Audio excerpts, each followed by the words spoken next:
đặc biệt hào hứng khi thực hiện các video review những mẫu xe bán tải vì đây là kiểu xe mà mang tới cho chúng ta sự tự do và khả năng vận hành vô cùng đặc biệt. Xe bán tải bây giờ ấy, người ta không chỉ sử dụng nó như một chiếc bán tải mà thậm chí nó còn đóng vai trò là xe con nhiều hơn. Và hướng tới điều đó thì chúng ta có chiếc Nissan Navara bây giờ là một chiếc xe phù hợp với đô thị hơn rất nhiều.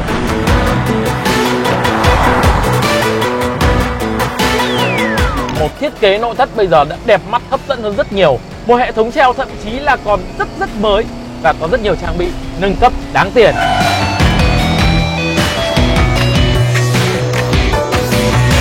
Những gì mà Nissan họ mang tới cho chiếc Navara 2021 Pro 4X quả thật là xứng đáng đặt cái tên này vào danh sách những chiếc xe bán tải đáng quan tâm nhất hiện nay.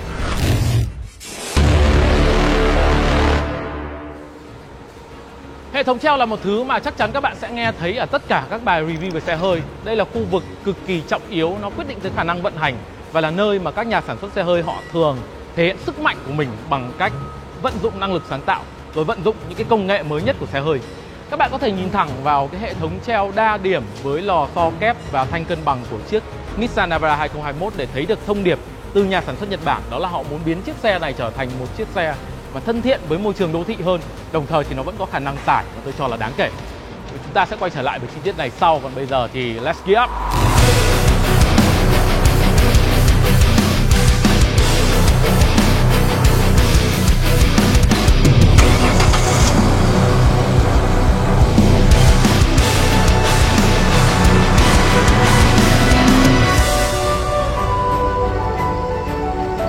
Đặc biệt hào hứng khi thực hiện các video review những mẫu xe bán tải vì đây là kiểu xe mà mang tới cho chúng ta sự tự do và khả năng vận hành vô cùng đặc biệt. Và trước khi nói về sự thú vị của chiếc Nissan Navara 2021 thì hãy nói tới việc là bỏ ra 945 triệu để mua chiếc Navara 2021 phiên bản Pro 4X.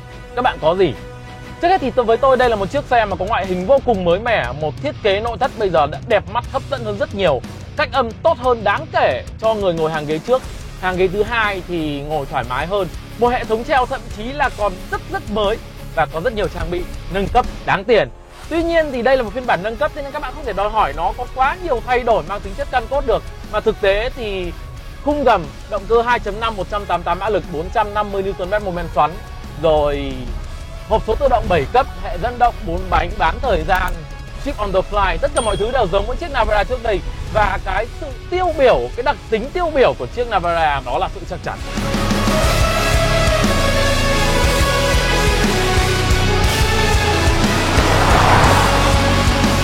Nissan Navara là một chiếc bán tải mà với tôi có một hệ thống khung gầm nó cực kỳ chắc chắn, tới nỗi mà các bạn có thể mang nó đi và chạy một phong cách cực kỳ bạo lực mà chưa hề cảm nhận thấy sự xoắn vặn. Đồng thời thì các bạn cũng sẽ chưa cảm thấy bị xót xe. Và chưa hết, với phiên bản 2021 các bạn còn có một hệ thống treo đa điểm ở phía sau, và đa điểm nó mang tới mức độ linh hoạt tốt hơn rất nhiều cho những địa hình khó mà một lát nữa chúng ta sẽ trải nghiệm. Còn bây giờ thì cái mà tôi muốn nhắc tới đó chính là thanh cân bằng. Với thanh cân bằng thì di chuyển trên những mặt đường xấu với tốc độ khá cao, các bạn sẽ cảm nhận thấy mức độ tì siết tốt hơn.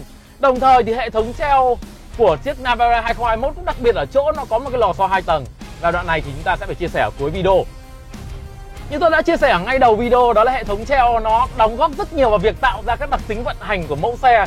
Và bởi thế nếu các bạn đang chạy chiếc Navara phiên bản 2019 hoặc 0220, các bạn có thể thử nghiệm với chiếc Navara 2021 để thấy hệ thống treo đa điểm ở phía sau nó tạo ra cái tính chất mới cho mẫu xe này, nó khác tới như thế nào. Còn về cái cảm xúc tốt của chiếc Navara khi cầm lái, với tôi nó luôn luôn nằm ở việc mẫu xe này có một cái động cơ khỏe, lì lợm và đáp ứng tốt ở nhiều giải vòng tua. Các bạn sẽ gần như không gặp phải cái trạng thái mà đạp hơi sâu rồi phải chờ một chút xíu xe mới đáp ứng, mặc dù đây là động cơ dầu.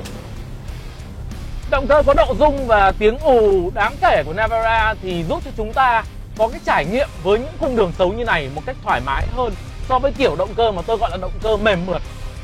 Ngoài ra, hộp số tự động 7 cấp cũng là một chi tiết mà chúng ta đáng phải nhắc tới khi mà nó liên tục đáp ứng được cái nhu cầu di chuyển, thay đổi vận tốc của các bạn. Phanh lại, về số, đạp ga, lên số. Mọi cái thao tác đấy đều diễn ra mượt mà và chúng ta hiếm khi gặp phải cái tình trạng ngật ngưỡng hay là giữ lì số thấp quá lâu ở trên hộp số tự động 7 cấp của Navara.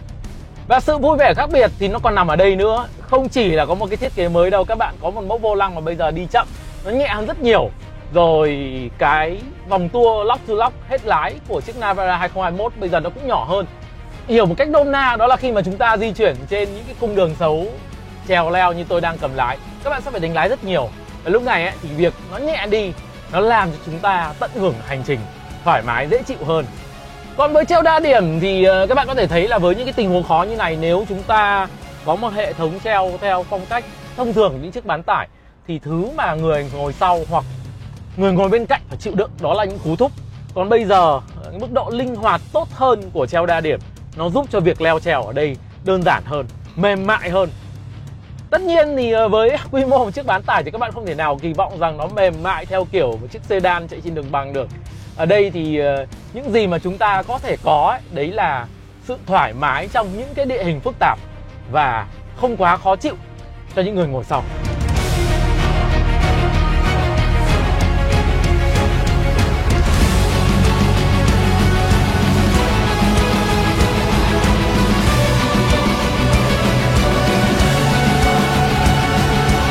Ở đây thì có một chi tiết nó nhỏ thôi nhưng mà tôi muốn chia sẻ cụ thể hơn với các bạn về chiếc Navara 2021, đó là camera 360.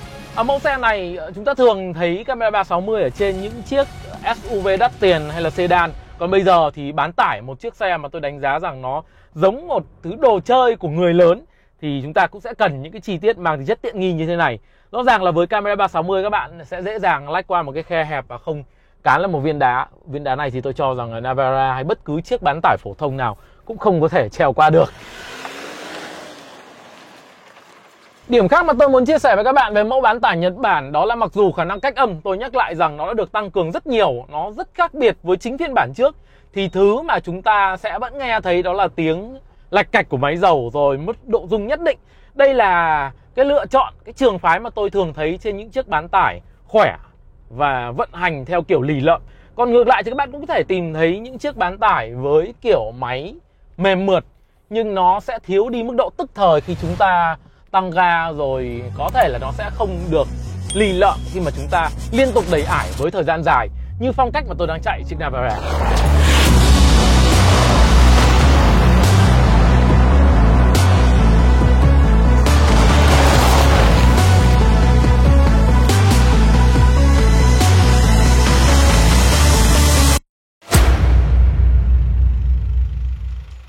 Tôi có một thông điệp nhắc đi nhắc lại ở khá nhiều video khác, nếu các bạn có vô tình nhìn thấy tôi ở trên internet, đó là xe bán tải bây giờ ấy, nó trở thành một thứ phương tiện mà nó mang tính chất tổng hợp. Tức là người ta không chỉ sử dụng nó như một chiếc bán tải mà thậm chí nó còn đóng vai trò là xe con nhiều hơn. Và hướng tới điều đó thì chúng ta có chiếc Nissan Navara bây giờ là một chiếc xe phù hợp với đô thị hơn rất nhiều. Nó hướng tới tạo ra một cái ngoại hình sang chảnh bắt mắt. Và thực ra thì không khó để các bạn có thể nhận ra chiếc Nissan Navara phiên bản Pro 4X ở trên đường với những cái đường nét thiết kế quá nổi bật. Về những điểm nổi bật mà tôi muốn nhắc tới thì có lẽ nó nằm ở việc bộ đèn chiếu sáng có 4 projector, rồi lưới tản nhiệt mới đẹp mắt hơn, phong cách tạo hình tổng thể giống với Nissan Titan. Còn ở bên trong xe thì các bạn chắc chắn là sẽ cảm thấy vô cùng hài lòng với thiết kế vô lăng mới, một bộ ghế da hết sức chiều người dùng và một không khí tổng thể mà tôi cho rằng bây giờ nó đã hiện đại hơn rất nhiều so với chính phiên bản Navara trước đây. Về phần tiện nghi thì thứ mà chúng ta có thể nhìn thấy ngay khi bước lên xe đó là phần đồng hồ tốc độ bây giờ bổ sung một cái màn hình 7 inch rất đẹp mắt. Ở phần màn hình giải trí trung tâm ở chính giữa thì nâng lên 8 inch và có những cái kết nối rất là hiện đại rồi. Phía đằng sau các bạn có thêm một cái nắp thùng trợ lực. Đó là những cái chi tiết mà rõ ràng là Nissan họ truyền tới một thông điệp rằng những chiếc xe bán tải bây giờ nó cần phải có cái mức độ tiện nghi, thoải mái hơn, nó chiều chuộng người dùng hơn. Và vẫn là với cái xu thế tạo ra một chiếc bán tải phù hợp với đô thị nhiều hơn thì các bạn có hàng ghế thứ hai với hàng loạt các chi tiết dễ chịu mà tôi đã nhắc tới ở video walk around chiếc xe này rồi. Các bạn có thể tìm lại Nissan Navara Gear Up để xem thêm các chi tiết mà tôi đề cập tới. Còn những thứ mà người lái tận hưởng được đó là bây giờ chúng ta đã có một cái khoang máy đằng trước, nó có khả năng cách âm tốt hơn rất nhiều. Cỗ máy thì vẫn như thế thôi, nhưng nếu các bạn chạy Nissan Navara 2019 2020 và cầm lái chiếc 2021, các bạn sẽ nhận ra sự khác biệt ngay lập tức.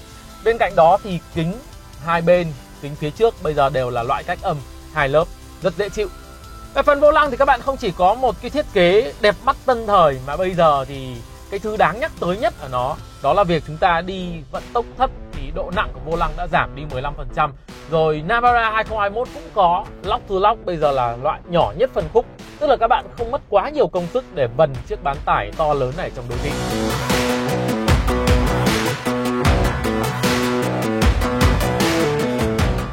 với cái tham chiếu đó, nếu các bạn có ý định sử dụng chiếc Nissan Navara như một chiếc xe con ở trong đô thị thì mẫu số chung của tất cả những chiếc xe bán tải sử dụng động cơ dầu đều là một chút chậm chạp ù lì ở giải vận tốc bắt đầu xuất phát.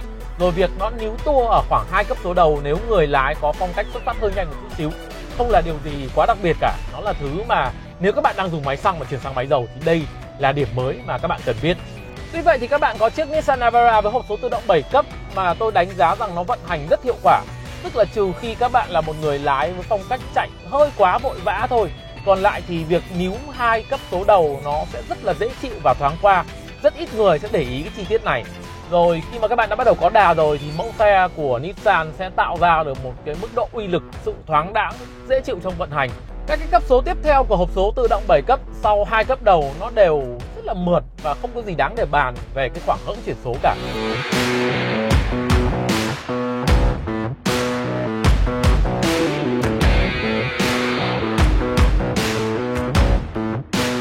Một điểm cuối cùng, nếu các bạn di chuyển từ một chiếc xe con, một chiếc xe máy xăng sang sử dụng một chiếc xe bán tải to cao như Nissan Navara, đó là sự nhàn nhã ở vận tốc lớn. Mô tả một cách rất là đơn giản, đó là khi các bạn vận hành chiếc xe này ở khoảng 100 km/h thì độ cứng vức của khung gầm cũng như là mức độ nhàn nhã của động cơ nó sẽ tạo ra chúng ta một cái trạng thái rất là dễ chịu và yên tâm. Navara thì từ chính phiên bản trước thôi tôi đã cho rằng nó có một cái hệ thống khung gầm và treo khá là có tiếng về việc chịu được những cái va chạm mạnh rồi vận hành vững chãi ở vận tốc lớn. Tuy nhiên thì bây giờ với phiên bản mới, phiên bản nâng cấp thôi, nhưng các bạn có một hệ thống treo rất mới và chúng ta sẽ cần phải dành thêm một vài phút để nói về chi tiết này.